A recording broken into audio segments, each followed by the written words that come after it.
নাজমুন নাহার। বয়স কত এখন? বয়স 35। 35 বছর বয়স। ঠিক আছে, শুরু করেন একেবারে ছোটবেলা থেকে, যেখান থেকে মনে আছে আপনার বলার মতো। আমার বাবা মারা যায় আমার 4 বছর বয়সে। আচ্ছা। আমরা 5 বোন, ভাই একজন। আচ্ছা, বাবা কি করতেন আপনার? আমার বাবা আসলে ওই যে জাহাজে চাকরি করতো। জাহাজে চাকরি করতো? জি জি জি। ওকে। কিন্তু মানে এত আমার দেশের বাইরে থাকতো এরকম? না, দেশের বাইরে না, বাংলাদেশের সাগরের ভিতরে। হ্যাঁ, মানে জাহাজে থাকতো। ওকে। জাহাজে চাকরি করতো। ওই সময় আমার আব্বু যখন বাড়িতে আসে না, তখন ওর একটা জ্বর হয় 7 দিনের। ওকে। তো চিটাংনে, এটা আমার আম্মা বলছে, আমরা তো অনেক ছোট ছিলাম। তো চিটাংয়ে যখন তখন 7 দিন পরে আমার আব্বু মারা যায় হাসপাতালে। এটা কি রোগ কিন্তু কেউ ধরতে পারে নাই। ওকে। তখন আমার দাদা দাদি চাচার ফ্যামিলি থেকে আলাদা আমার বাবা, মানে আমার চাচারাই সবাই ভিন্ন ভিন্ন হয়ে গেছে। তখন আমার নানার বাড়ির পাশে আমার আব্বু বাড়ি করছিল। তো ওখানে আমরা 5 বোন বড় হয়েছি। আমার ভাইয়াও ছোট ছিল, 5 বোনের বড়। এমনি ওই সময় আমার ভাইয়ার বয়সটা ছিল মাত্র 13 বছর। আচ্ছা। তখন এই তো মা কি করতো, আর খালারা পয়সাওয়ালা ছিল, জামাইরা বিদেশ ছিল খালার গো। তো ওর গো মানে কাজকর্ম করতো, যাইতো আমার খালারা, আমরাও খালার গো বাড়িতে থাকতাম। এভাবে থাকতে থাকতে পড়ালেখা করে তো দরখাস্ত হিসাবে মানে কখনো টাকা দিতে পারতো না। মানে আমার আম্মা তো কোনো হেল্প নাই, মানে কোথাও থেকে যে 5 টাকা আইবো এরকম না। আচ্ছা। তো পরে বোন বড়টা বিয়ে দিল, মেজোটা বিয়ে দিল। আমার আম্মার কত হলো, মানে ছোট বয়সেও আমি বিয়ে দিই, যদি ওর বাবার মতন আমিও মারা যাই, এরকম তার মানে উদ্দেশ্য। যখন আমি ক্লাস 8-এ উঠি, তখনই মানে আমার জন্য বিয়ের জন্য আসতেছে। তো আমার বিয়ে দিয়ে দিছে। বিয়ে দিছে যে ওই সময় মানে আমার হাজব্যান্ডের কোনো চাকরি ছিল না। ও মাদ্রাসায় লেখাপড়া করছে, তখন কোনো চাকরি ছিল না। আমার 2001 সালে বিয়ে হয়। তো বিয়ের পরে আমি ক্লাস 9-এ 3 মাস ক্লাস করি। ক্লাস করার পরে মানে নানান ধরনের স্যারেরা, শিক্ষকেরা, হুজুরেরা মানে নানান কথা বলে। তো আমি একদিন চুরি করে স্কুল থেকে চলে আসি। চলে আসা মাদ্রাসা থেকে চলে আসি। চলে আসার পরে আমি আর যাই না। পরে ওর লগে আবার আমার হাজবেন্ডের লগে আমার লগে দেখা হয় না কখনো। ওই যে মসজিদে খাজুর দিয়ে পড়ায় না, এরকম এজাব দিয়েছিল আমারে। আচ্ছা। এজাব দিয়েছিল। তারপরে যে আমার বিয়ের 6 মাস পরে আমার উঠায়নি আমার জালের গো বাড়িতে। মানে আমার শ্বশুর বাড়িতে নাই। আমার শ্বশুর বাড়ি হলো নোয়াখালী, হাতিয়া। আচ্ছা। কি করতো ছেলে? কি করতো ছেলে? কিছু করতো না ওখান। তখন আপনার যখন বিয়েটা হলো তখন বয়স কত আপনার? আমার বয়স 13 বছর। 13 বছর মাত্র? আমার আম্মা বলতো আরে মানে 12 বছর, কিন্তু আমার ক্লাস হিসেবে আমি 13 বছর মনে করি। পরে তো যখন আমার 2001 সালে বিয়ে হয়, তখন আমার 1 বছর পরে একটা মেয়ে হয়। ওই সময়টায় তো আমার মানে হাজবেন্ডের কোনো চাকরি নাই। ও কিন্তু চাকরি খুঁজতেছে, চাকরি নাই। পরে 7 মাস পরে যায় একটা কুমিল্লা মসজিদে, মানে ও ইমামতি চাকরি পায় 1000 টাকা স্যালারিতে। 6 মাস করছে ওখান থেকে। পরে নোয়াখালীতে বঙ্গোপসাগরে মানে ও পারে একটা ভাসমান চর উঠে। সবাই বলতেছে একটা নেতা, বাসার মাঝি নেতা, মানে সবাই জানে এটা এক নামে ওখানে নোয়াখালীর ভিতরে। ও জায়গাগুলা সরকারিভাবে বিক্রি করতেছে। কিন্তু এত মানে ঘন জঙ্গল, কেরফা গাছ, গুয়া গাছ, মানে এগুলো আসলে অনেক ধরনের গাছ আছিল, গজিকাড়া, মানে এগুলা সর এলাকার মানুষে বলতো। তো ঘন জঙ্গল, ওখানে কি এমনকি জঙ্গলের ভিতরে জঙ্গল ভাগ ভাগ করে এটা বিক্রি করছে 7000 টাকা দিয়ে। আচ্ছা। ওই নেতায় তো আমার হাজবেন্ডও ওখানে জায়গা কিনছে। তো আমার বলতো সবসময় যে জায়গা কিনলে ওখানে বাড়িঘর করে ওখানে তোমারে নিয়ে যাবো। ওই সময়টাতে আমি কোথায়, আমার বাপের বাড়িতে কুমিল্লাও ছিলাম, 6 মাস ছিলাম। তো পরে আমার বাপের বাড়ি থেকে আমারে নিয়ে যায় একটা ওই সরে। আচ্ছা। ওই সরে যখন চরে যে নিয়ে যায়, ওখান থেকে ভাইয়া এমন মানে জঙ্গল কেটে কেটে পরিষ্কার করে জমিন করতেছে। ও আচ্ছা আচ্ছা, নতুন চর। হ্যাঁ, মানে জঙ্গলগুলা কাটতেছে, আর যত জঙ্গল কাটতেছে ওটা ফুটতেছে। ওই যে জায়গা হইব না তো কোথায় রাখবো এগুলা, ওটা কেটে কেটে আবার মানে ফোড়া দিতেছে। তখন বাজারের একটা ম্যাপ নিছে ওই নেতাটা, বাজারে যখন ম্যাপ নিছে তো ম্যাপের পাশে কিছু জায়গা কিনছে, আবার ওটা মনে হয় 1500 টাকা দিয়ে কিনছে। তো ওখানে আমার হাজব্যান্ডে ঘর করে, ঘর বলতে কিরকম সনের ঘর, বেড়াও ছিল সনের, দরজাটা ফাড়ের বস্তার ছিল, মানে কোনো দরজা ছিল না। উত্তর পাশে শুধু মানে গাছের ফালা, মানে গাছের ফালা মনে হয় 100-র উপরে রাখছে, মানে ঘরের কোনো দরজা ছিল না। আর সামনে একটা ঠেলা দুয়ার আছে না ভাইয়া, ওই যে আপনি চিনেন কিনা জানি না, একটা বাঁশের বেড়ার ঠেলা দুয়ার ছিল আর সনের বেড়া ছিল। তো উপরে দিয়ে আবার হিরি মানে এরকম 2-3 হাত মানে খালি। তা আমার যখন নিছে আমার এত খারাপ লাগছে যে ঘরের কোনো বেড়া নাই, ঘরের কোনো দরজা নাই, এরপরে যে একটা খাট নাই। কি বানাইছে জানেন ভাইয়া, ওই যে লার্কি আছে না, মানে গাছের লার্কির মতন লম্বা লম্বা দিয়ে মানে এটারে খাট বানাইছে, মাছা বানাইছে, বানায় ওখানে সন বিছাইছে। তো যেদিন ফার্স্ট আমার নিল তো আমার তো এমনি মন খারাপ হয়ে গেছে যে জঙ্গলের ভিতরে যাইতেছি, রিক্সা নাই, আমি 12 কিলোমিটার আমরা হেঁটে গেছি ওখানে। আমার মেয়েটার ও কোলে নিছে আর একটা ব্যাগ ছিল, আমি মনে হয় ওর থেকেও 1 কিলোমিটার পিছনে যাই, ও আমার জন্য আবার দাঁড়ায়। এরকম করে গেছি, যাবার পর আমার ঘরটা দেখি একদম খারাপ লাগছে, মানে এত খারাপ লাগছে যে ভাইয়া এটা আসলে ঘর বলতে না, এটা মানে কিছুই নাই বলতে গেলে। আসলে আপনার শ্বশুর বাড়িতে না, আমার শ্বশুর বাড়িতে আমি কিন্তু আসলে এই ঘরটা কি আপনার জন্য বানানো হয়েছে? হ্যাঁ, মানে আমার হাজবেন্ডে বানাইছে, মানে কিছুই নাই বলতে গেলে। না, আমার আবার শ্বশুর। ওই জমিটা কি তখন আপনাদের নামে হয়েছে নাকি সরকারি জমি? সরকারি আবহাওয়া নেই তো, মানে ওগুলো সব খাস জমি।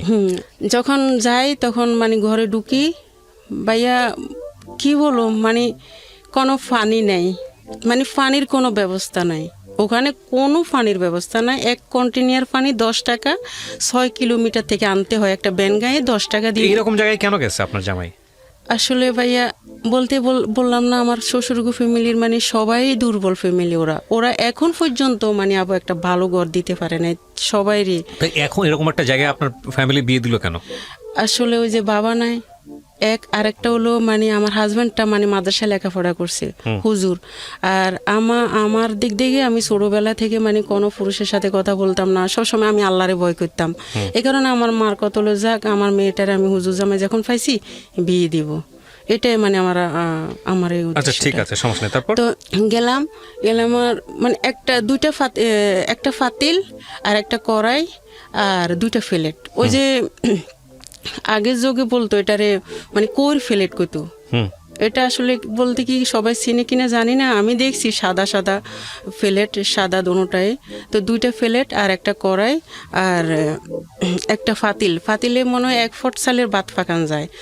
তো আমি রইলাম এখানে, রাত্রেবেলা যখন রয়েছি ভাইয়া আমি ভাত পাকেছি, রাত্রে চুলো বসাইছি নিজে, ওই যে গর্ত করছি আর 3 সাইডে 3টা মাটির ইটা দিছি, দিবার পরে আমি ভাত পাকাইছি।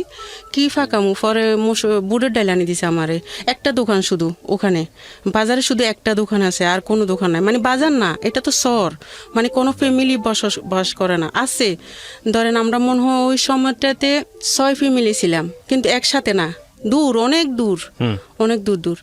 পরে আমি যখন বুটের ডাল আনছে আমার জন্য, আমি এটা ফাঁকাইছি ভাইয়া, জানেন বুটের ডাল ফাঁকাইতে আমার সারা জীবন মনে হয় আমি ভুলবো না কখনো, মনে হয় আমি 6 ঘন্টা ফাঁকাইছি, কিছুতে বুটের ডাল মানে মন জানা, ওই যে লবণের এলাকা। ও মানে এটা এমন হচ্ছে যেটা সিদ্ধ হচ্ছে না আর কি। না তাহলে মন জানা বলতে আপনি কি বোঝাচ্ছেন? হ্যাঁ, সিদ্ধ হইতেছে না। এক্স্যাক্টলি, আমি তো সেটাই বলছি। আপনারা বলছেন মন জানা, আমার মানে আমার পরে যায় সিদ্ধ হইতেছে না, তখন আমি কি করলাম, আমার হাত দিয়ে মানে এমন ভাবে করতেছি যে ডালের ফাঁকা তো নাই আমার কাছে, কিভাবে আমি মানে হাত দিয়ে হ্যাঁ এরকম করে মন যাইতে চাইছি যে ঠান্ডা করি। তারপরে যায় আমি ভাত 1 ফুট ফাঁকাইলাম, ওই যে আমি যে ভাতের মাঠ গাড়লাম না ভাইয়া, ওই যে ফাতিলের ভিতরে মাঠগুলো রয়ে গেছে। তখন আমার স্বামী ওই জায়গায় আবার হেরে মসজিদে ইমামতি করতো, মানে 800 টাকা মাসে, 800 টাকা পাতো। তো ও নামাজ পড়তে গেছে, আমি কি করছি, আমার মেয়েটারে লই, আমার মেয়ে 1 বছর বয়স ওই সময়, তা আমার মেয়েটারে নিয়ে আমি ওই যে বললাম না মাছা দিছে, মাছার উপরে ছন বিছাইছে, তো ওখানে আমি বসে রয়েছি। তো আমার যে সারা দিনের কাতর, এত রাস্তা জার্নি করে গেলাম, যে 12-13 কিলোমিটার আমি হেঁটে গেলাম, আমি কিন্তু বালিশ খুঁজে পাইতেছি না, বালিশ নাই, কি করব? তখন ওই যে আমি দেখতেছি আমার হাজব্যান্ড আমার আগে যে গেছে, ও কি করছে, 3টা ফাটের বস্তারে একসাথে করি শুইছে, বালিশ বানাইছে। তা আমি ওটাতে শুইছি। শুবার পরে যাই কিছুক্ষণ আধা ঘন্টা পরে আমার ওই যে ভাতের মাঠগুলা খাইতেছে, শব্দ হইতেছে। আমি উঠলাম, ওই যে দরজা তো নাই, আমি উঠলাম, দেখতেছি ভাইয়া শিয়াল। আচ্ছা, শিয়ালে ভাতের মাঠগুলা খাইতেছে। তখন আমি কি করুম, আমি কই যে কি আসলে কি জায়গায় আইলাম আমি, মানে আমার কিন্তু কান্দনও আসতেছে না, যে আমার আসলে বিন্দু বিন্দু মানে একবারও দুঃখ লাগে না যে আমি কোথায় এলাম, মানে আমি নিজের থেকে আমার তো খারাপ লাগে। পরে যখন রাত গভীর হয়েছে তখন শুইলাম যে খেতা, মানে আসলে বলতে কি কম্বল কি জিনিস জানি না ওই সময়। তো খেতা গায়ে দিছি ভাইয়া, জানেন কুয়াশা ফরি, মানে সব সনগুলো তো ভিজে ভিজে একদম পুরা গায়ের যে খেতাগুলো ওটাও ভিজে, শীতকাল ছিল। আচ্ছা, তো আমি যতবার মানে আমি কিন্তু খেতা দিয়ে মানে মুখ ঢাকতে পারতেছি না, আমি মুখ কিন্তু উদাম করে ঘুমাই সবসময়, আমি মুখ কখনো ডাকি ঘুমাইতে পারি না। তখন আমার মানে জিহ্বা মুখ মানে সবগুলা ফাটি রয়েছে, মানে এত কষ্ট লাগে। হ্যাঁ, ওই যে কুয়াশা পড়তেছে উপর দিয়ে কুয়াশা পড়তেছে। তখন সকাল হয়েছে, তখন আমি কই কি আমি তো এখানে থাকুম না। কেন থাকবা না, তোমার জামাই যদি থাকতে পারে তুমি থাকতে পারবা না। আমি কই এই যে উত্তর পাশেও কোনো বেড়া নাই, এরপরে সামনে কোনো দরজা নাই, পিছনে কোনো দরজা নাই, বাথরুমের কোনো ব্যবস্থা নাই, পানির কোনো ব্যবস্থা নাই, আমি গোসল কিভাবে করব। আমি বলতেছি সকালে, বাদের দিন সকালে এটা বলতেছি। পরে ও কইতেছে যে কি আমি তোমার বাথরুমের ব্যবস্থা করে দিতেছি। তো পরে ও বাথরুমের ব্যবস্থা করলে কি গর্ত করে মানে 2টা গাছ দিয়ে আর আশেপাশে মানে চারপাশে বেড়া দিয়েছে। একবারে বলা চলে যে জঙ্গল লাইফ। আপনাদের আশেপাশে বাড়িঘর ছিল না, কিন্তু অনেক দূরে, আমি কিন্তু দেখতাম অনেক দূরে দূরে, কিন্তু যোগাযোগ নাই কারোর সাথে। ওখানে আপনারা চাষবাস করতেন না? চাষবাস হয় নাই আবো, মানে কেবল গেছেন? হ্যাঁ হ্যাঁ, নতুন চর জাগছে এরকম চরে কেবল গেছেন। ওই চরে কি ছিল? ওই চরে বলতে শুধু বলতে কি কেরফা গাছ, গোয়া গাছ, গজি কাঁটা, বড় কোনো গাছ এখনো হয় নাই? না না, হইছে, এত বড় বড় মোটা মোটা মানে হইছে। ওটা কেটে মানে কাটতেছে আর জমিন দখল করতেছে। ও কাটতেছে আর জমি দখল করতেছে। এটা কোথা থেকে যাচ্ছে, নদীর ভিতর থেকে না সমুদ্র থেকে? এটা আসলে কিন্তু ওই যে দক্ষিণ হাতিয়া একটা সাগর আছে, ওই সাগর থেকে বর্ষমান শুরু। আচ্ছা আচ্ছা আচ্ছা, হ্যাঁ। তারপর পরে যাই, তখন কি করলো, সকালবেলা যখন আমি এগুলা বললাম, তো পরে কয় পানির ব্যবস্থা হবে, গোসলের ব্যবস্থা, সব কিছু হবে, তুমি সমস্যা না থাকো এখানে। আমি কই কি এখানে যদি আমি থাকি তাইলে বেড়াও নাই, দরজাও নাই, রাত্রে শিয়াল আইছে, ভাতের মাঠ খাইছে, আমি কিভাবে থাকি বলো? তো কি করবা, আমরা তো আর টাকা পয়সা না যে তোমার কোথাও রাখুম। তখন আসলে কিন্তু আমার তো বয়স কম না, ততটুকু আমি প্রতিবাদ করতে পারতাম না ওর সাথে, তো কিছু বলতাম না। তারপরে ভাইয়া ওই যে গাছের ফালাগুলা যে রাখছে না, ওখানে একটা বড় সাপ আছে। এত বড় সাপ মানে বাসায় প্রকাশ করা যাব না, এমন বিশ্রী গন্ধ আসে। তখন আমি বারবার ওরে বলি যে মানে আমার হাজবেন্ডের বলি যে আসলে গরু তো নাই এখানে, গরুর মানে গোবরের গন্ধকা। আমি বারবার বলি গরু তো নাই এখানে, গরু মানে গরুর গোবরের গন্ধকা। আমার তো খারাপ লাগে। বেড়া কি ছিল আপনাদের? বেড়াও কি সনের? সনের ছিল, হ্যাঁ। তো চালও সনের, বেড়াও সনের। সনের যে আপনার জামাই মিলে থাকতেন। হ্যাঁ, রাতের বেলা সন্ধ্যা নামলে কি হইতো? ওই যে বললাম না, খোয়াশা বাব, হারিকেন জ্বালাই ভয় লাগতো না আপনার? ভয় এখন লাগে, ওই সময় লাগে। এখন আমি ঘুমাই না কখনো। বাজার কত দূর ছিল এখান থেকে? বাজার ছিল না তো, একটা দোকান ছিল শুধু। ওইটাই তো বলতেছি আমি তো চিন্তা করতেছি, আপনি যখন বলতেছেন তখন আমার চোখের সামনে জিনিসগুলো ভেসে উঠতেছে। মনে হচ্ছে মানে একটা মানে দ্বীপান্তর, দ্বীপবাসী মানুষ যেরকম হয়, চারপাশে কিছু নাই, ওরকম। হ্যাঁ, এরকমই ছিলাম। আচ্ছা, সাপের ভিতরেই ছিলাম। পরে যাই, ও কি করছে, সকালবেলা যখন এগুলা বলছি, 2 দিন পরে এটা বলছি আমি, পরে ও কি সবকিছু দেখবা কিন্তু ভয় পাইবা না আমারে কর। তো ও তো আমারে কিন্তু পাগলা মহিষ, আবার পাগলা মহিষ, পাগলা গরু, এরপরে যে বাঘ আছে যে আমার বলে নাই, এ বাগানে যে বাঘ আছে 2টা, একটা মারিয়া লেছে প্রশাসন লোকে গুলি করি, আর একটা বাঘ ছিল ওখানে।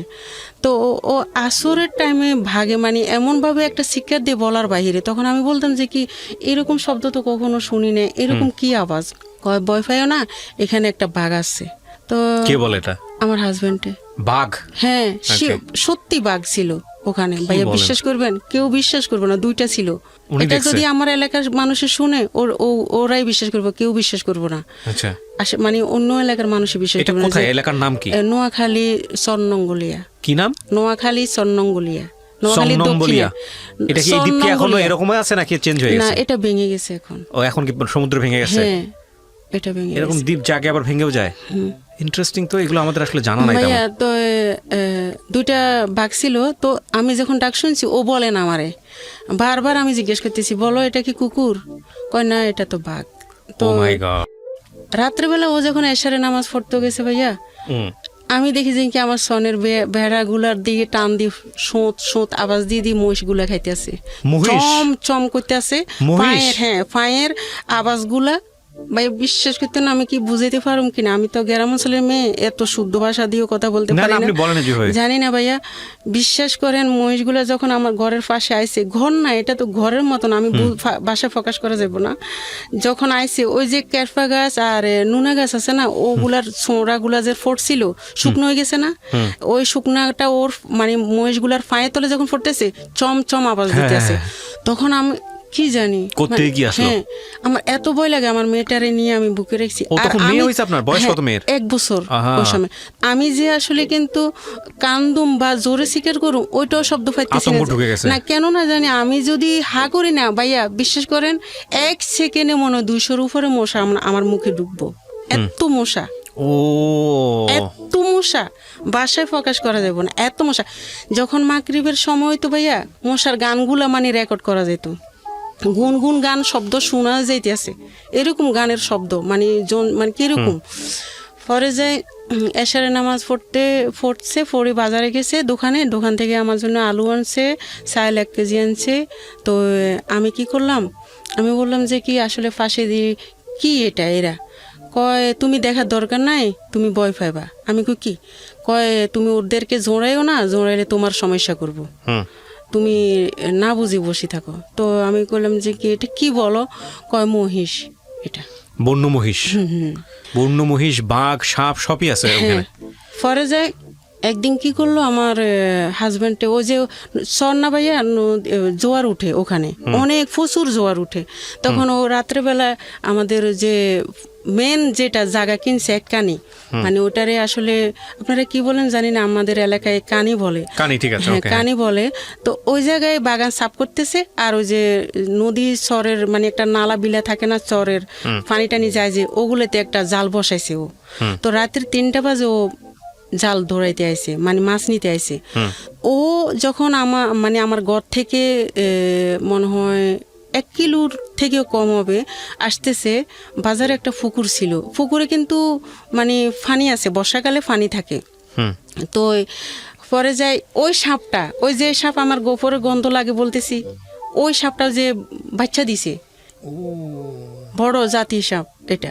তো পরে ও ফানি দিয়ে এমনভাবে সাপটা আসতেছে, আমার হাজব্যান্ডকে দেখতেছে, তা আমারে ওখান থেকে ডাকতেছে যে আমি যে নিচে না নামি, মানে আমাদের ঘরের দিকে আসতেছে এমনভাবে, ওই যে রাত্রে আহার করছে, ওই মানে যে গাছের ফালাগুলো রাখছে, ওই ফালার ভিতরে থাকবো ওইখানে। পরে ও আমারে কইতেছে যে আমারে, তুমি নিচে নামো না, নিচে নামলে সমস্যা আছে। তা আমি কি? পরে ও আমার বলতেছে আসলে চলাফেরা করতে একটু সাবধানে করিও, আমি মাছা নেজ দিয়ে দেখছি আমার ঘরে বড় সাপ ঢুকছে। তখন আমি কি করলাম, সকাল হয়েছে আমার মেয়েটারে নিয়ে ওই যে একটা খালা আইছিল আমারে দেখতে, ফাঁস আইসিয়ার, ওর বাড়ি 2 কিলোমিটার দূরে। তো আমি জিজ্ঞেস করতে করতে মানে ওর বাড়িতে গিয়ে চলে গেছি, বাড়ি না ও আমাদের মতনই সেম কাহিনী। তো ওদের বাড়িতে গেছি, তো পরে যায় আমার হাজব্যান্ডে বাসায় এসে দেখে আমার আমি নাই। তখন আমার সবাই জায়গায় খোঁজ করছে, তো মসজিদে আবার কি করলো, মাইকে বলল যে এরকম মানে আমার দেবর আসছে ওদিন। তা আমার দেবরে বলতেছে তোর বাবিরে খুঁজি পাইতেছি না, আজকে সকালে রাত্রে সাপের কথা বলছি আর এখন চলে গেছে ও। তো কই গেছে এটাও জানি না, জঙ্গলের ভিতরে রোডঘাট, মানে রোড তো নাই ভাইয়া, রোড তো নাই।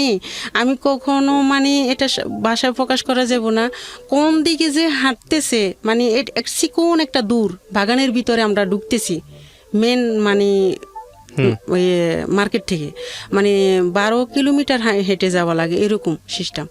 বর্ষাকালে অনেক পানি, কোমর পর্যন্ত পানি। তো ওর খেয়াল কি কোমর পর্যন্ত পানি, ও তো পানিরে ভয় পায়। তো ও কীভাবে যাইলো?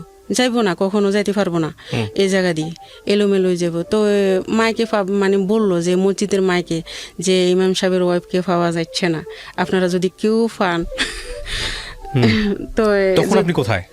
তখন আপনি কোথায়? আমি কিন্তু ওই যে আরেক বাড়িতে চলে গেছি, ওরে আমি চিনি না তেমন। আচ্ছা, ওখানে মাইকিং করতেছে ইমাম সাহেবের ওয়াইফ কোথায়? মসজিদে, ওই যে মসজিদের মাইকে ওই মসজিদে ছিল। হ্যাঁ, তারপর ও নিজে নিজে মাইকিং করতেছে, ইমাম সাহেবের ওয়াইফকে পাওয়া যাচ্ছে। তো পরে যাই ওই যে খালার কাছে গেছি না, ও খালা বলতেছে আসলে তুমি যে আইছো আমার তো বলো নাই এরকম এরকম কাহিনী, এই কাহিনীর কারণে তুমি আসতেছো এখানে। তো তুমি তো বলছো তোমার হাজবেন্ডের বলে আইছো। ও আবার বোন মানে বোনের ছেলে বলতো এটা, মানে আমার হাজবেন্ডেরে। ওরে বললো না আমার বোনুতেরে তুমি কিভাবে আসলা, এটা তো খারাপ দেখা যায়, তুমি না বলে কেন আসলা? আমি খালা আমি একটা সাপ দেখছি ওখানে, আমি থাকুন না। হ্যাঁ ভাইয়া, আসলে কিন্তু সাপ না, মানে ঘরে যে মাটি ফালাইছে না, ওই মাটিগুলো মানে পাথরের মতন, মানে উঁচা নিচা। এটা ঘরের মতো না, লবণ, শুধু লবণ। মাটিগুলোর মধ্যে মনে হয় ধরেন 1 ইঞ্চি লবণ, 2 ইঞ্চি লবণ থাকে। পরে আমার বাসায় আনি দিল, আনা দিবার পরে যাই রইলাম।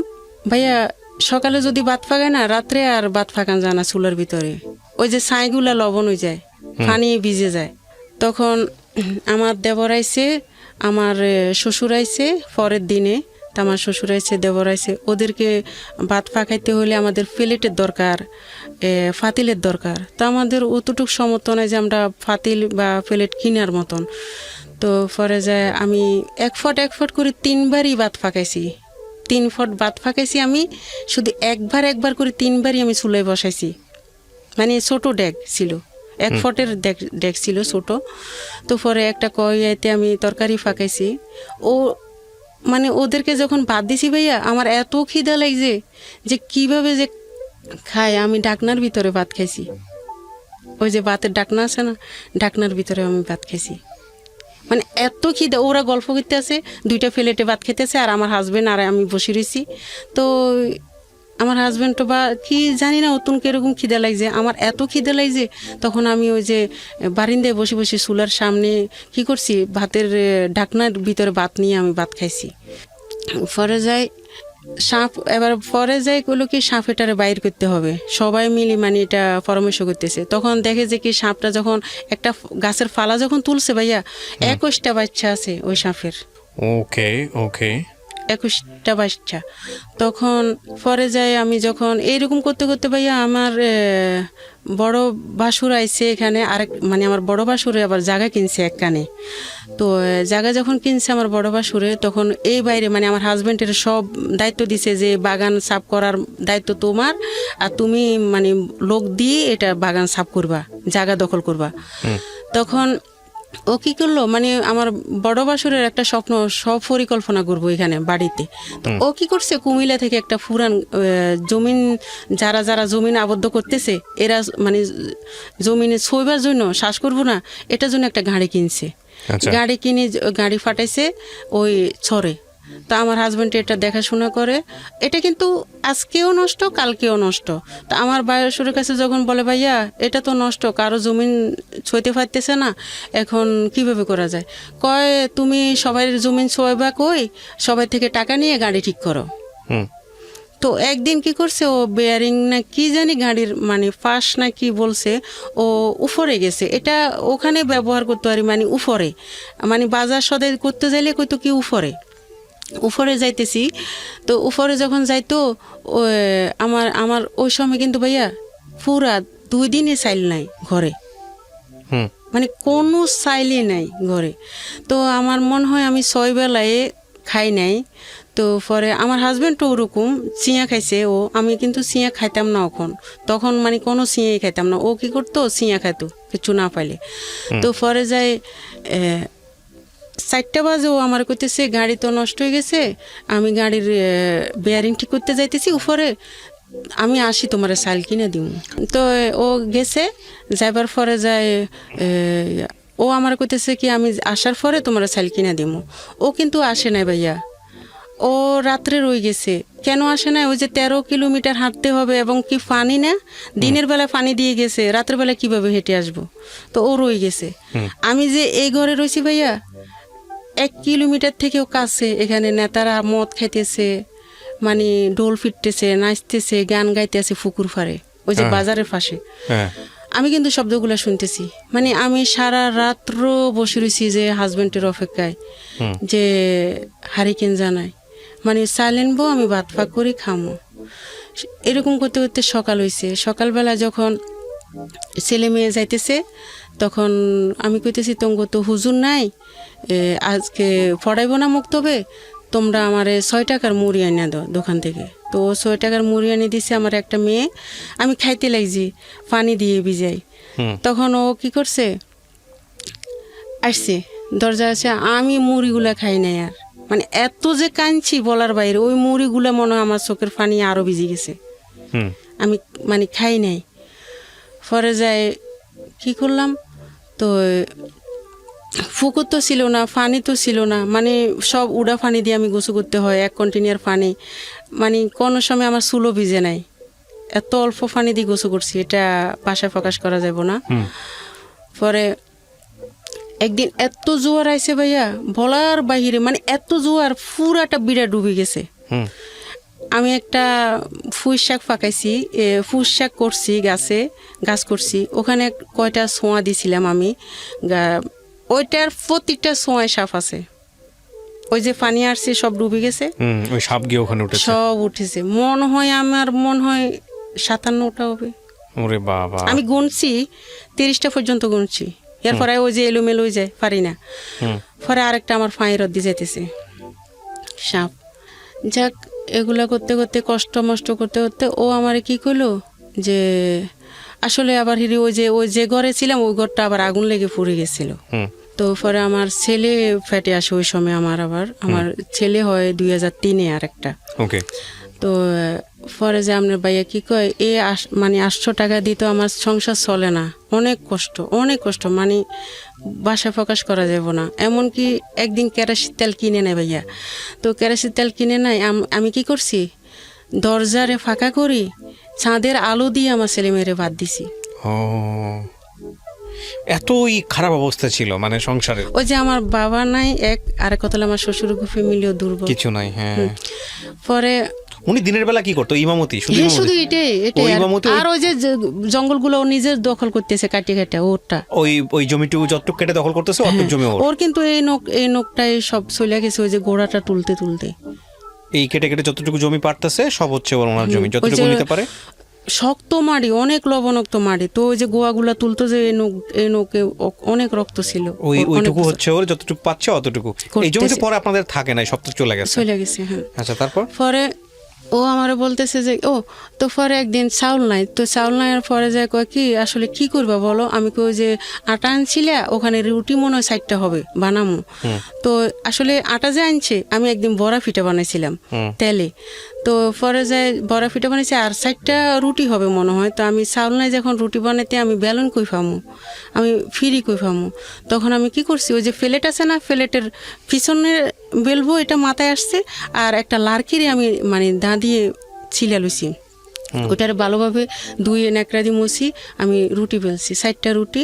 তা আমার মেয়ে একটা খাইছে, আমার ছেলে একটা খাইছে, তো ওর জন্য ওর জন্য 2টা রেখেছে, আমি খাই নাই। তো ও বুঝছে যে তুমি মনে খাও নাই, তো আমার একটা দিছে, তো খাইছি 4 জনে। পরে ও কয় না, আমি আসলে বিদেশ যাবো না, জীবনও কল্পনা করি না, কিন্তু আমি বিদেশ যাবো আমার ছেলে মেয়ের জন্য, আমি এইভাবে পারুম না কখনো, সব কিছু মানে আমার আর পারা যাচ্ছে না। তো এগুলা নিয়ে ও কয় কি সুদরূপে টাকা নিয়ে বিদেশ যাব। তো আমার ভাইয়া আছে ডুবাতে, তো আমার ভাইয়ারা যখন বলে যে ভাইয়া আমি বিদেশ যাবো, তোমার কি চাকরি কাজ জানা আছে? ভাইয়া সমস্যা না, আমি কাজ জানা লাগবো না। ও আসলে কিন্তু এটা হেয়ালি করে বলছে, ওর মনে হয় যে বাংলাদেশে একটা কথা গাছ কাটতেছে বা বিদেশ যাইও কিছু করতে পারবে, এরকম কিছু ভাবছে। তো পরে যায় ও যখন 2,80,000 টাকা আমি সুদরূপে লই আমার বড় বোনের জামার বাড়ি থেকে, তো ও বিদেশ যাইতে মানে 2,80,000 টাকা, 3 লাখ টাকার মতন খরচ হয়। তো ও যায় ওখানে, তো দুবাই যখন যায় স্যালারি পায় ও 15,000 টাকা। ওই যে ইটগুলা যে ধোই রাজমিস্ত্রি কামে ওই কাজ হেল্পারি, পাইছে। হ্যাঁ, তো ওগুলা করতো। তো 15,000 টাকা পাইতো। তো ওই 15,000 টাকা তো ও নিজের খানা খরচ আর আমার জন্য দিতে পারতো না। ও কি করতো, ওই সুদের টাকাটাই চালাইতে, শুধু সুদের টাকা দিতেছি মাসে মাসে যেগুলো আসতেছে ওগুলা। তো পরে যায় ও 1.5 বছরের পরে যায় ওর একটা ও মানে আর একটা কথা বলে গেছি, ও আমার বিয়ের আগে একটা টিমার ছিল মুখের উপর।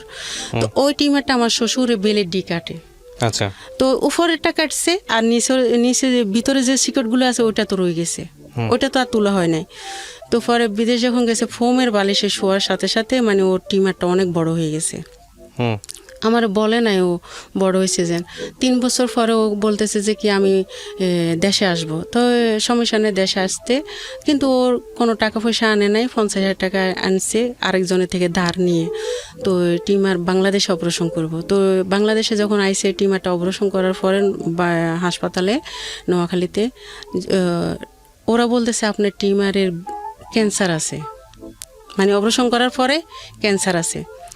পরে যায় ক্যান্সার আছে বলছে, ও কি করছে শিলে টিলে মানে শুকে গেছে, ভালো হয়ে গেছে। ও 3 মাস থাকি আবার বিদেশ চলে গেছে। না, 3 মাসের ভিতরে আবার কি করছে, বাড়িতে ওই যে বাতাসে মানে ঝড়ের লগে আমাদের ঘরটা পড়ে গেছে। আপনার এই রুমটার মতন একটা রুম করছে, আরো ছোট একটা ঘর করি আমরা, মানে খাট চুলা মানে খাওয়া দাওয়া এখানে সব মিলাই। তো এত কষ্ট করে একটা মানুষ থাকা যায়? বৃষ্টি হলে বৃষ্টির পানিটা ওই যে বেড়াগুলা দিয়ে পড়ে। তো ও কি করছে, কয় আমি ঋণ পরিশোধ করতে পারো, আরো ঋণ নিয়ে ও আরো ঋণ নিতেছে, ঘর করব। তো ঘর করে দিছে, আমার টিনের ঘর করে দিছে। 1,50,000 টাকা দেওয়ার কথা, মানে 1,50,000 টাকা দিব আমি 6 মাস পরে সুদ। তো পরে যা ও সুদ নিছে, সুদ নিয়ে ঘর করছে। ওই যে বাজারে আবার 6টা রুম লইছে, 6টা না 5টা, ওরা 6টা বানাইছে। নিচে নিবার পরে এগুলা নিতেছে কিভাবে, যে 6,000 টাকা 5,000 টাকা করি, এটা তো ধরেন সরকারি জায়গা। পরে ও কয় আমি ঘরটাও করি যাই, দোকান ঘর যদি পারি তাহলে ভাড়া দিয়ে দিমো, তুমি চলতে পারবা, আমি ঋণগুলো পরিশোধ করবো ওখান থেকে। তো ও কি করলো, 3 মাস পরে চলে গেল বিদেশে। যাবার পরে ওখানে 1 মাস পরে ওর এখানে মানে ব্যথা করতেছে। ও যখন ওখানে হাসপাতালে যোগাযোগ করে, আপনার কেমোথেরাপির দরকার, এটা ক্যান্সার হয়ে গেছে আপনার। তখন আমার শ্বশুর শাশুড়ির লগে পরামর্শ করে, আমার লগে পরামর্শ করে। তো আমি বলি বিদেশে কেমোথেরাপি দিলে তো ভালো হইবা, সমস্যা কি? তো আমার শ্বশুরের আবার মানে না। আমার শ্বশুর, আমার বড় বাসুর, আমার মেজো বাসুর, আমার ছোট দেবর, মানে এরাই কিচ্ছুতেই মানে না ক্যান্সার হোমিও খেলে ভালো হয়ে যায়। ওরা আবার মানে গ্রাম অঞ্চলের হোমিও, মানে ডিসপেন্সারি নাই, ওরা কখনো দোকান দিয়ে বসে নাই, বাড়িতে ওষুধ বিক্রি করে হোমিও। পরে যায় ওরা হোমিও ওষুধ খাওয়াবে। তো বলতেছে চলে আসো। তো মা বাপের কথা দই ও আসছে দেশে। তা আমিও আর করার কিছু না, মা তো মা, বাবা তো বাবা, ওদের কথা শুনলে অথচ ভালো হইবে, আমারও ধারণা এটা। পরে ও কি করলো, আসার পরে আমার শ্বশুর শাশুড়ি সবাই আমার ঘরে আসছে, সবাই ওরা ওখান থেকে আসছে, সবাই আছে আমার কাছে। তা আমার শ্বশুরে হোমিও ওষুধ খাওয়াইতেছে। তো এত বড় হয়েছে ভাইয়া, অনেক বড় হয়েছে, মানে এত বড় যে হয়েছে 1 সপ্তাহের ভিতরে হোমিও ওষুধ খাবার পরে আমার শ্বশুরে খাওয়াইতেছে টিমারটা ভাটতে, মানে বাড়ার পরে যেন ফেটে যায়। ও মনে হচ্ছে ফেটে গেলে ভালো হইব, ওই যে ক্যান্সার না, এটা তো ভালো হইব না, বিফরে যাইব, ওইটা আমার শ্বশুরে বুঝে নাই। পরে যখন আবার আমার শাশুড়ি কি করলো, আমার ভাইয়ের বড় বাসুরের ছেলেরা তাই দুবনালি আনাইছে, গ্রাম অঞ্চলের মহিলা। তো ও আবার কি করলো, টিমারে দুবনালি লাগাইছে। দুবনালিটা 12 দিন পরে যায়, লাগানোর 12 দিন পরে এটা ফেটে গেছে। একটা গরু কাটলে যেরকম রক্ত, ওরকম রক্ত যাইতেছে, এত রক্ত গেছে বলার বাইরে। পরে যায় যখন রক্ত যাইতেছে, আমার শাশুড়িরা কোনো চিকিৎসা করে না, শুধু ওষুধ মানে ওষুধ খাওয়াইতেছে, হোমিও ওষুধ। তো পরে যায় আমার 7 মাস পরে যায় ও মারা যায়। আমার শ্বশুর শাশুড়ি মানে আমার অনেক কষ্ট দিছে, অনেক কষ্ট বলতে কি, ওর গো খেয়াল যে ছেলে মারা যাইলে আমাদের হাতে যদি মারা যায় সম্পত্তির মালিক আমরা হব, এই যে এক কানি আর ওই যে 5টা দোকান, এটাই ওরা পাইব। আমারে মানে রাখতে চায় না, মানে বারবার আমারে মানে নির্যাতন করে, শুধু বলতেছে কি, তোর তো এখানে কিছু নাই, তোর বয়স কম, তুই তো বিয়ে বসে যাবি আমার ছেলে মারা যাইলে, তোর কি এখানে অবলম্বন, মানে সবাই আমার বায়ুসুরে আমার কয় চিন্তা করিস না, আমি আছি না, আমার হাজব্যান্ডের উদ্যোগে এটা আমার বলতেছে, কই তুই চিন্তা করিস না, কিন্তু আমি বারবার করে ভাইয়া ডাকানি ক্যান্সার হাসপাতালে ভর্তি করে ওরে। ও আবার বলতেছে ভাইয়া আমার দোকানটা বিক্রি করে দেন, কোনো সমস্যা না, আমি বিক্রি করলে আমি ঢাকা যাই চিকিৎসা করুম, মানে আমি হাসপাতালে পড়ে থাকুম, আমার খানা বন্ধ হয়ে গেছে, আমি খাই না, আমার চিকিৎসা হইব, আমি ঋণগুলো পরিশোধ করুম আর আমার দোকানটা বিক্রি করে দেন। সবাই আসে দোকান কিনতে ভাইয়া, আমার বড় বাসুর, আমার শ্বশুরেরা সবাই মিলি বলতেছে এটা মিথ্যা কথা, ওর ব্যাংক ব্যালেন্স পুরা টাকা, এটা মিথ্যা কথা নাটক, ওর ওয়াইফের কারণে এই দোকানটা বিক্রি করতেছে, ও সুস্থ আছে। তো কাস্টমাররা তো বাড়িতে যাই দেখতেছে না, তো ও কাস্টমাররা চলে যাইতেছে। পরে যায় আমার হাজব্যান্ডে, আমার মেজো ভাসুরের একদিন বলতেছে ভাইয়া আমি আর পারি না, দেয় আমার কিচ্ছু খাইতে মনে করেন, আমি হাসপাতাল পড়ে থাকুম, স্যালাইনের দ্বারায় আমার দোকানটা বিক্রি করে দেন। কয় তুই কিভাবে মারা যাবি এটা টেনশন না করি, তুই দোকান লই মরস্কা, আমার মেজো ভাসুরে বলতেছে। ওকে। পরে যায় ও এরা এগুলা নিয়ে আমার শাশুড়ির খেয়াল যে আমরা যতক্ষণ থাকুম অতক্ষণ তো বউটা এইখানে থাকবো, আমরা যখন চলে যাবো বউ তো চলে যাবো ভয়ে। ও এরকম হয়েছে ভাইয়া, মানে শুকাই ভয়ে, মানে সবাই ভয় করবো, আমি ভয় করি নাই ওরে। পরে যা আমি রইছি, ওরা চলে গেছে, সবাই আমার কাছে রাইকা চলে গেছে। চলে যাবার পরে আপনার মানে আমার হাজব্যান্ডটা আবার মনে মনে করছে যে আমার মা বাপে তো এর জায়গা দিব না কখনো, তো বাজার থেকে একটা লোক আই না কাগজ করছে, স্ট্যাম্প করছে, মানে জায়গা জমিন আমার ছেলের নামে আমার নামে করে দিয়ে যাবো, তো স্ট্যাম্প করছে। তো ওটা তো কিন্তু সরকারিভাবে আমাদের কাছে মানে কাগজ যায় নাই, এটা একটা স্ট্যাম্প।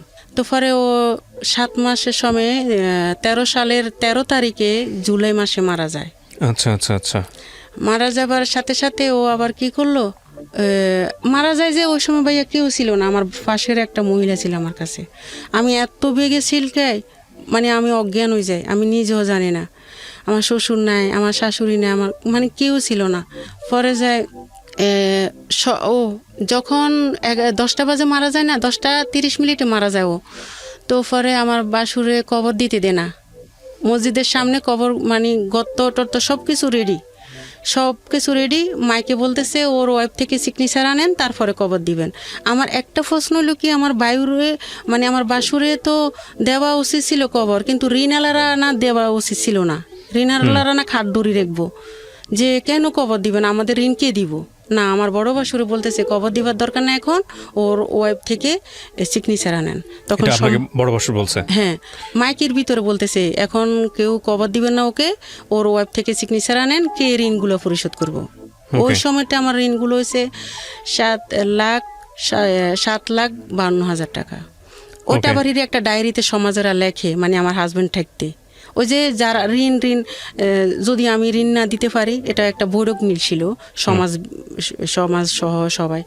তো পরে সমাজের কাছে একটা ডায়েরি থাকে, সমাজে আমার থেকে সিগনেচার নেয় যে আমি সিগনেচার দিছি যে সবাই আমার স্বামীরে মাফ করে দেন, আমি ঋণগুলো আমি পরিশোধ করুম। তো পরে কবর দে, তো ওই সমাজের কাছে ওই ডায়েরিটা থাকে যে 7 লাখ টাকা আমি ঋণ দিতে হবে, তো সুদের টাকা সব। তো পরে আমি দোকানটা বিক্রি করতে চাই, বিক্রি করি, আমার বায়ুর মানে কাস্টমার আসে, আমার বায়ুরেরা দেনা বিক্রি করতে। পরে যে একটা কাস্টমার আইছে, এর ভিতরে আবার আমার হাজব্যান্ড অসুস্থ থাকার কালীনে মারা যাবার আগে একটা সৌদি আরব থেকে একটা লোক আইছিল ওই এলাকারে, আপনি কি দোকান বিক্রি করবেন? তো আমার হাজব্যান্ডে বলছে 15 লাখ টাকা হলে আমি বিক্রি করুম।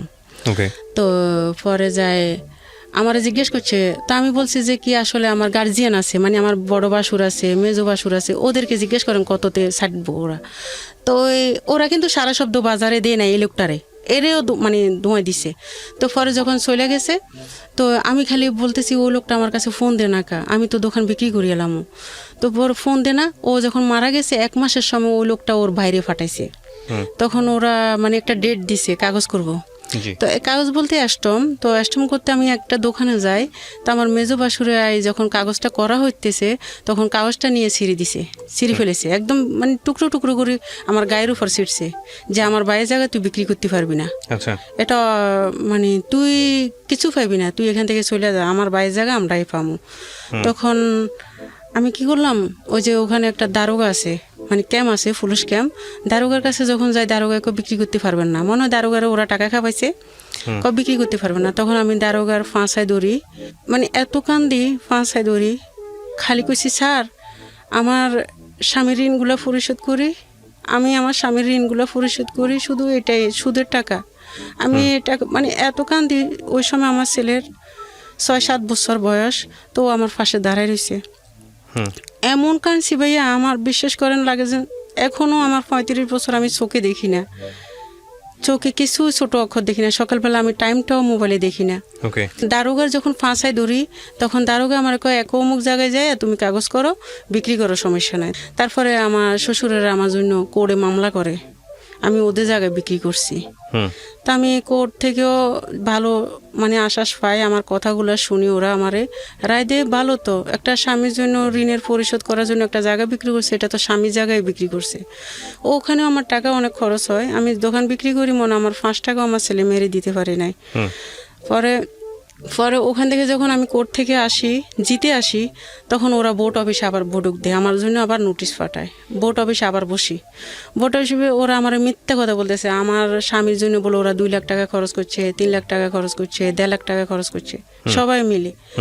পরে ওখানেও আমি আবার মানে আমার কথা গ্রামবাসী সবাই আমার পক্ষে ছিল, যে এখন পর্যন্ত মেয়েটা কখনো মিথ্যা কথা বলে নাই, শ্বশুর শাশুড়ির নামেও কোনো মিথ্যা কথা বলতেছে না। ওরা কিন্তু মানে আমার শ্বশুর শাশুড়ির প্রতি সাপোর্ট দেয় না, আমার প্রতি সাপোর্ট দিছে।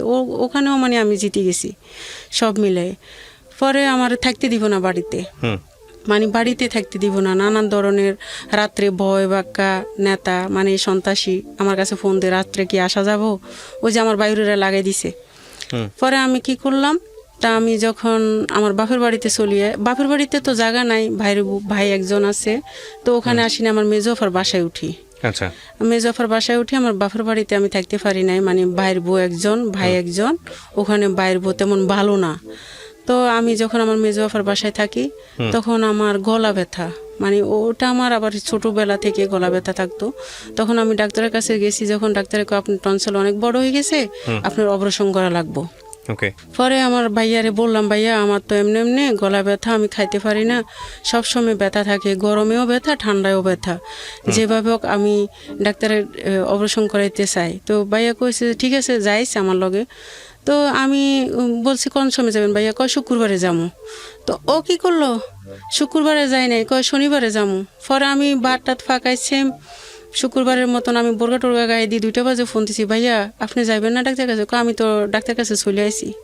ভাইয়া এত কাঁদছি আমি বিশ্বাস করতেন না, একে একে আমার কান্দো নাই সবসময়, আমি কখনো মানুষের সামনে কাঁদতে পারি না, আমার একে একে অনেক কান্দি। পরে যায় এমনকি আমি বিশ্বাস করেন ভাইয়া, আমি আমার মেয়ের একদিন কি করছি, অন্যা দিয়ে মারিয়ে লেতে লেগেছিলাম। কেন? আমি পাইছি না, আমার এই মেয়েটারে কার কাছে রাখি যাবো, আমার এত কষ্ট। তখন আপনার একটা ছেলে একটা মেয়ে এখনো। পরে যায় আমি কি করছি, আমার ভাইয়া যখন এটা বলছে, আমি কই না, আমি কিভাবে চলি, আমি নকশি কাতা বানাই কেউ যদি আমার বানাইতে দেয় তো আমি ওগুলো বানাই আমার ফ্যামিলিটা চালাই। একটা খেতা বানাইতে 3 মাস লাগে, তা আমার দেয় 600 টাকা। ওটা কি হয়? আমি কারোর থেকে হেল্প পাই না, কেউ আমার দেন, আমার এতিম 2টা সন্তান। তখন কি ধার দেনাটা আছে না শেষ হয়ে গেছে? আছে 2 লাখ টাকা। ওকে, তারপর পরে কেউ যে আমার ছেলেটারে ঈদ আনন্দে, মানে কোনো দিন এখন পর্যন্ত আমার একটা ছেলে একটা মেয়ে কখনো ঈদের নতুন জামা গায়ে দিয়ে নেই ভাইয়া, বিশ্বাস করেন ভাইয়া। আমি তো দিতে পারি নাই, আমার ছোট থাকতে বাবা মা মারা গেছে।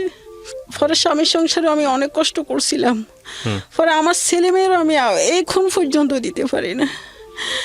পরে আমার ছেলে মেয়ে যখন এবার পরে কি করলাম, আমার ভাইয়া যখন আমার ডাক্তার কাছে নিয়ে নাই, তা আমার আবার ওই যে জায়গা কিনছিল যে ওই লোকটা আমার বিয়ে করতে বলছিল, ওর আবার ওয়াইফ আছে, ওর 2টা মেয়ে আছে। তো ওরা আমি কইছি যে কি আমার যদি বিয়ে না হতো, আমার ছেলে মেয়ে কোথায় থেকে হয়েছে, আমার বিয়ে একটাই, তো আমি ওরে নিষেধ করছি। পরে ভাইয়া আমার ভাইয়ার এই তরফ থেকে মানে আমার ডাক্তার কাছে নেন, আমার বোনেরা নেয় না, কেউ আমার নেয় না। তখন আমি নিজে থেকে ওর কাছে ফোন দিছি, আমি তোমার বিয়ে বসুন তোমার কাছে। পরে আমার বড় বোন, আমার ছোট বোন সবাই রাজি হয়ে আমার বিয়ে দিল। ওরও 2টা মেয়ে আছে, তো ওরও বউ আবার ছাড়াছাড়ি হয়ে গেছে, এখন যোগাযোগ আছে মনে হয়। মেয়ে 2টার লগে কথা বলে সবসময়। তো ওর যখন বিয়ে হয় আমার, তখন আমার বাসায় একটা রাখে, আরেকটা বাসায় নিয়ে যায়।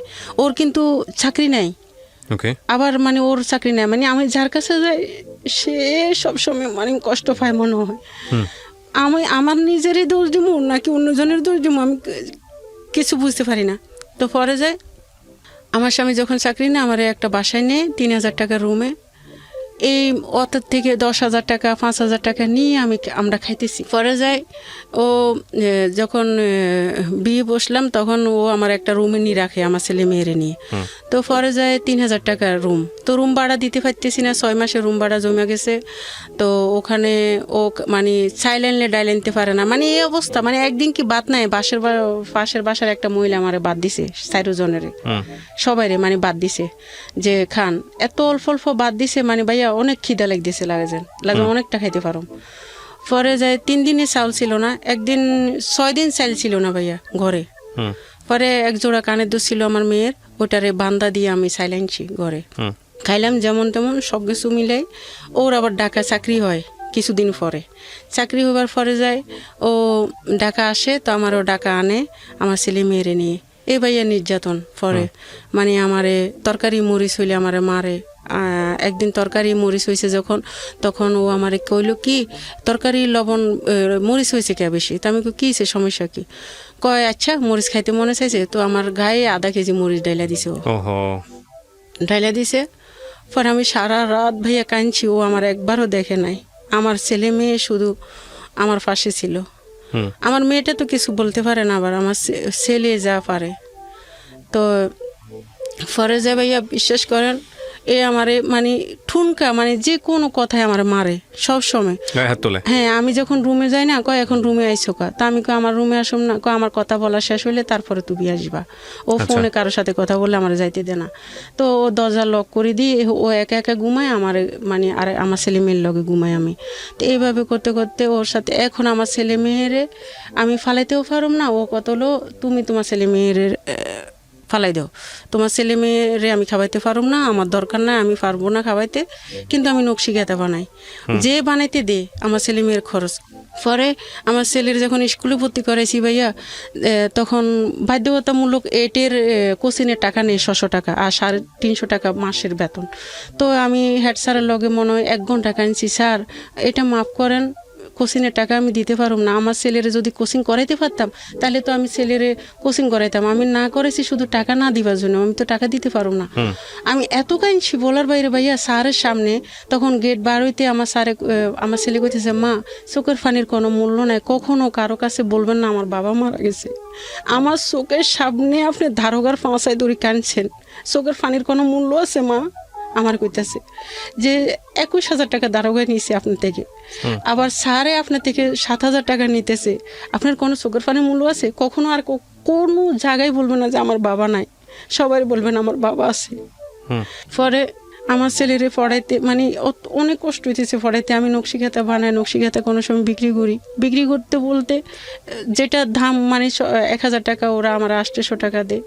তা আমি টাকার জন্য পারি না। ওরে আমার হাজব্যান্ডের বলি, এখন বর্তমানে যে হাজব্যান্ড আছে ওরে বলি আমার 3,000 টাকা দাও, আমি 3,000 টাকার কাপড় আনে বিক্রি করি, আমার ছেলে মেয়ের খরচ চালামু। ও আসলে দিব বলে, কিন্তু ও আমার প্রশ্ন করে আমি কি তোমার দিতাম না কইছি? আমি তো তোমার বলতেছি দিমু কখন, ওই সময়টা কখনো হয় নাই। আবার পরে মেয়েরে আবার বিয়ে দিছি। ও আমারে কয় কি আমি তোমার ছেলে মেয়ে খাওয়াইতে পারবো না। আমার খেয়াল কি ও আমার খোঁটা দিব না আর আমার মেয়েটা বিয়ে দিলে। এক জায়গায় যখন বিয়ে দিছিলাম ভাইয়া, তো ওরা 6 দিনের পরে ও ছেলেটা তালাক দিয়ে দিছে মেয়েটাকে। মেয়েটা কত বছর বয়সে বিয়ে দিয়েছেন? 13 বছর বয়সে। কেন 13 বছর বয়সে বিয়ে ভাই দিলেন? ওই যে বললাম না আমি নির্যাতন হইতেছি আমার ছেলে মেয়ের এই কারণে। মানে আমি চাইছিলাম আমার মেয়েটা যখন আরেক ঘরে যাইব তখন আমারে আর কিছু কইব না, আমার ছেলে শুধু। পরে যায় ওই 6 দিনের মাথায় ওরা তালাক দিয়ে দিছে ছেলেটা। পরে আমি আবার কি করছি, 1 বছর পরে আবার আমার মেয়ের বিয়ে দিছি। ছেলের মা বাবা নাই, ছেলে কিন্তু সব কিছু আমি বলছি। আমার মেয়ে কারোর সাথে কথা বলে না, যদি বেশি কথা বলে ও রুমে ঢুকে থাকে, মানে কারোর কফিয়ত দেওয়া লাগবে, কথা বলা লাগবে, আসলে তো জানে না কথা বলতে। ও তো কথা বলতেই পারে না, একই কথা বারবার বলে। তো প্রতিবন্ধীর মতন আর একটু লং করে হাঁটে। তো যে চাকরি দিমু ওই চাকরিটা মানে আপনি যদি ওরে যেন আলু খাজুর বা মুড়ি যদি দেন না, 3টার নাম একটা বলতে পারবো, আর 2টা ও সরণে আড়াইছে। ওটা বলতে পারে না। এগুলা আম্মু, এগুলা এগুলা এগুলার নাম বল কি। এখন পর্যন্ত ওর 20 বছর বয়স, ও খেজুর বলতে পারে না, সরনে আড়ায়, কিন্তু বলছে। মানে একটু প্রতিবন্ধী বলতে যেটা বোঝায়, একটু হ্যাঁ, মেন্টালি। এই মেয়েটা নিয়ে আমি অনেক কষ্টতে আছি শুধু। তারপর পরে যাই আমি যখন বিয়ে দিছি, আবার বিয়ে দিছি, ও এখন বলতেছে আমি প্রতিবন্ধী মেয়ে এলে ঘর করুম না, ছেলে হয়েছে একটা, আচ্ছা আমি প্রতিবন্ধী মেয়ে এলে ঘর করুম না। পরে যাই ভাইয়া বিশ্বাস করেন, একদিন অন্য দিয়ে ফেঁসাই মারিয়ে লাইতেছি। আপনার মেয়েকে? আল্লাহ। আমি মারতেছি যেন, কেন জানেন ভাইয়া? আপনি মারতেছিলেন কেন? আমার মানে যে সংসারে আছি এখন বর্তমানে, ও আমার মেয়ে ছেলের জন্য আমার অনেক বকে। পরে যে আমি ওদের কোনো মানে খরচ জামা পোশাক দিতে পারি না। ছেলেও আমার সাথে পড়ালেখার খরচের জন্য যে স্কুলে যাইলে আমার জুতা নিয়ে স্যারেরা হাসাহাসি করে, ক্লাসমেটেরা হাসাহাসি করে, আমার জুতা কিনে দেন না, ড্রেস কিনে দেন না। তো মেয়েও আমার তেল দেন, সাবান দেন, এগুলো নিয়ে আমার সংসার করতে পারিস না। 2টা বিয়ে দিয়েছিলাম, তো কেন সংসার করতে পারিস না? আরেকটা বিয়ে দিয়েছেন, তারপরেও সংসার হয় না ওখানে? না, ও প্রতিবন্ধী মেয়ে এলো সংসার করবো না, শেষেরটাই বলছে। আচ্ছা আচ্ছা। পরে আমি কি করছি, খাটের উপরে ফালাই অন্য দিয়ে ফেঁসে একদম মানে জিল ফাটায় বাইরে গেছে আমার মেয়ের। পরে যাই যখন চিল্লাইছে, মানে আর কিছুক্ষণ লইলে যাইতো, তখন ভাই আমি সহ্য করতে পারি না, আমার মনটা অনেক নরম ছিল, নরম থাকে অনেক, মানে এগুলো সহ্য করতে পারি। কিন্তু আমি অনেক আঘাতে আমি মেয়েরে মারছি। কি কারণে জানেন? আগে দিয়ে মেয়েরে মারবো, আমি মারবো, আমি মেয়েরে কার কাছে রেখে যাবো? আমার মেয়ে তো কারো কাছে কখনো কিছু বলতে পারবো না, যে বলে যায় না, মা তো সব কিছু বুঝে। পরে আমি যখন আমার মেয়ের যখন এখন আমার মানে একটা ছেলে হয়েছে ওর, এখন ছেলেরও সব কিছু আমি দিতে হয়, মেয়েরও দিতে হয়, আমার ছেলেটারও দিতে হয়। আমার ছেলে আজকে 8 মাস চাকরি, প্রত্যেকটা জায়গায় চাকরির জন্য খোঁজ করে, কিন্তু চাকরি দিবে 1 তারিখে, সব 1 তারিখে আমরা আশা বসে রয়েছি, এখন পর্যন্ত 1 তারিখে। কালকে 1 তারিখ গেছে, ওই 1 তারিখেও আমার ছেলে এক গার্মেজে গেছে, কইছে কি অফারটা ছাড়া নিব না, হেল্পারও নিব না। পরে আমিও গেছি এক জায়গায়, পরে যাই ভাইয়া আমি কিন্তু চাকরি করতে পারবো না কখনো, যে আমার হাড়ের ক্ষয় আছে, আমি অনেকক্ষণ দাঁড়াইতে পারি না, অনেকক্ষণ শুইতেও পারি না, অনেকক্ষণ বসতেও পারি না, 5 মিনিট দাঁড়াই থাকলে 5 মিনিট বসে থাকতে হয় এভাবে। তা আমার ছেলের জন্য গেছিলাম, যে ভাইয়া ছেলে হেল্পার নিব, কই না না অফারটা নিব। তা আমি অফারটা যদি এখন যদি ওরা সিলাই শিখাইতে যাই 2000 টাকা লাগবো, আমি 2000 টাকা কই পাই? আমি আজকে এখানে আসবো, আমি কালকে টাকা সারা রাত খুঁজছি সবার কাছে ফোন দিয়ে, গাড়ি ভাড়া। আপনার এখানে মনে হয় 3-4 বারই আইসি আজকে থেকে, আমি প্রতিদিন টাকা মানুষের থেকে দাঁড় করিয়ে আনতে হয়েছে। আমার ঘর ভাড়া মনে হয় 3 মাসে জমছে। আমি ইয়ার আগে ছিলাম এক জায়গায়, মানে 1 সালা ট্রেনের ঘর করে 4 মাস ছিলাম এক জায়গায়, মানে আমার হাজব্যান্ড বর্তমানে যেটা আছে এর চাকরি চলে যায়।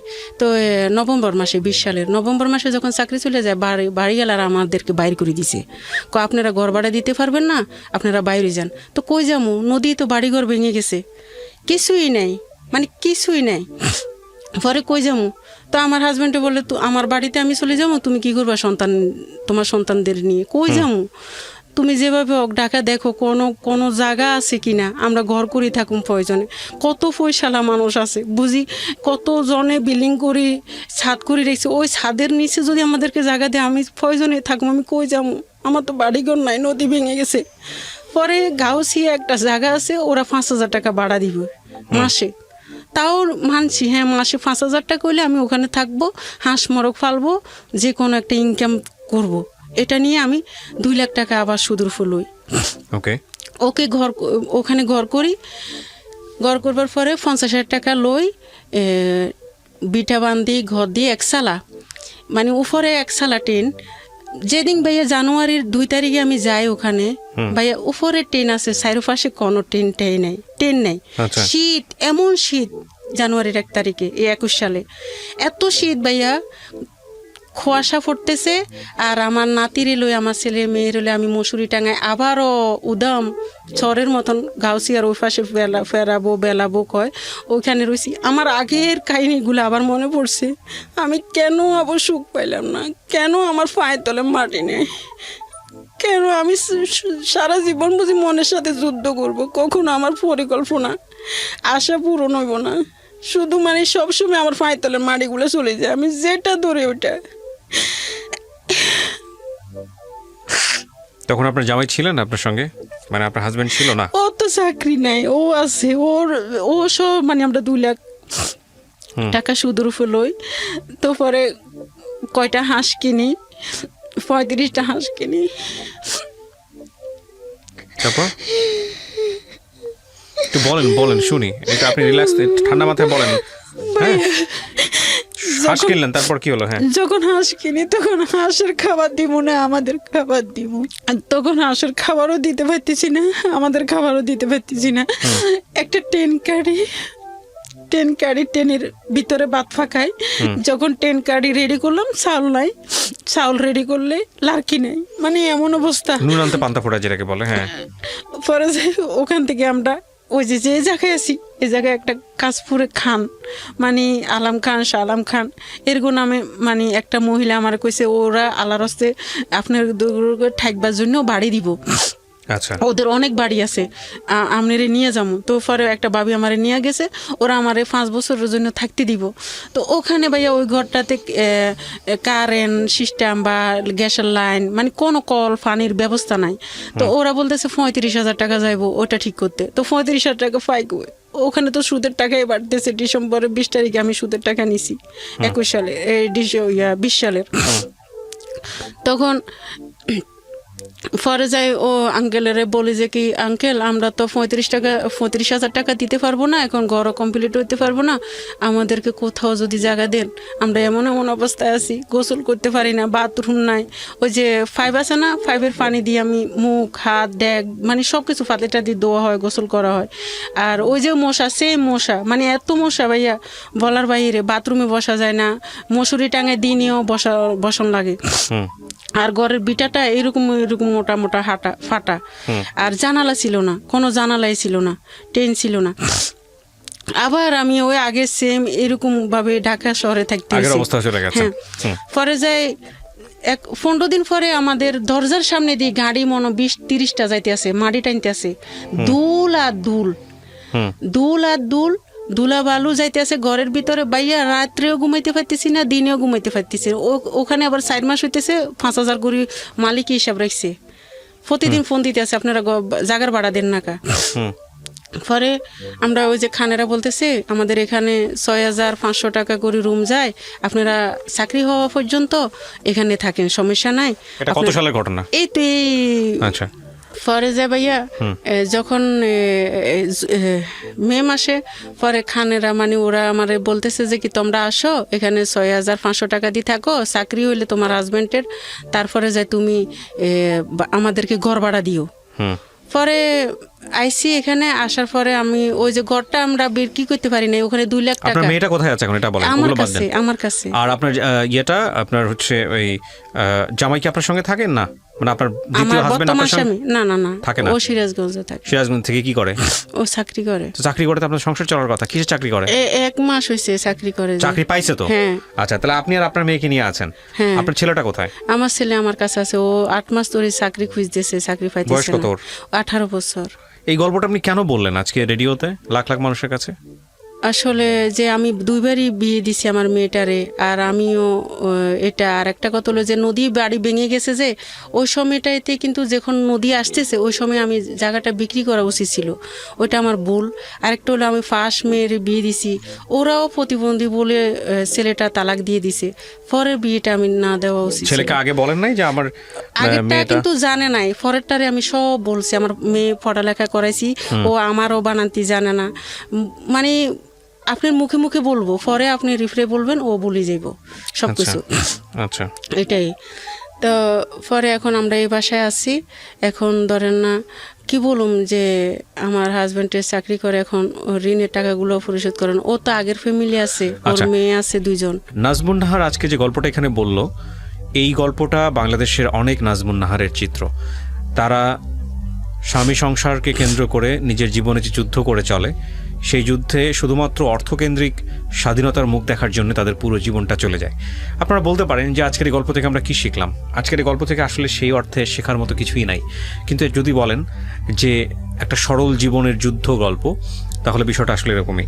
আপনারা ছোট ওনার যে প্রথম যে জীবনটা, মানে হাজবেন্ডকে বিয়ে করে চর ওঠা, সদ্য জেগে উঠেছে চর, সেই চরের মধ্যে নাজমুন নাহারের সংগ্রাম, তারপরে সেখানে একটা প্রতিবন্ধী মেয়ে, তাকে নিয়ে জীবনে বাঁচার স্বপ্ন, দ্বিতীয় স্বামীর ঘরে গিয়েও সেই প্রতিবন্ধী মেয়েটাকে বিয়ে দেওয়ার চেষ্টা, এবং তারপর দুবার বিয়ে দেওয়ার পরেও সংসারটা টিকলো না, এবং তারপর মেয়েটাকে সে নিজের হাতে মারতে গেছে এই কারণে যে না, ওর যেহেতু ফিউচার নাই, ও মারা যাক আমিও মারা যাই, কারণ ওকে কার কাছে রেখে যাব।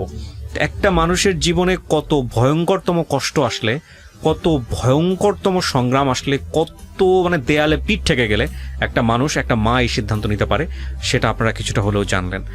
আমরা জানি না যে এই গল্পের পর নাজমুন নাহারের জীবনে কতটুকু পরিবর্তন আসবে, বা নাজমুন নাহারকে আমরা আদৌ কোনো সাহায্য করতে পারবো কিনা এই গল্পের মধ্য দিয়ে।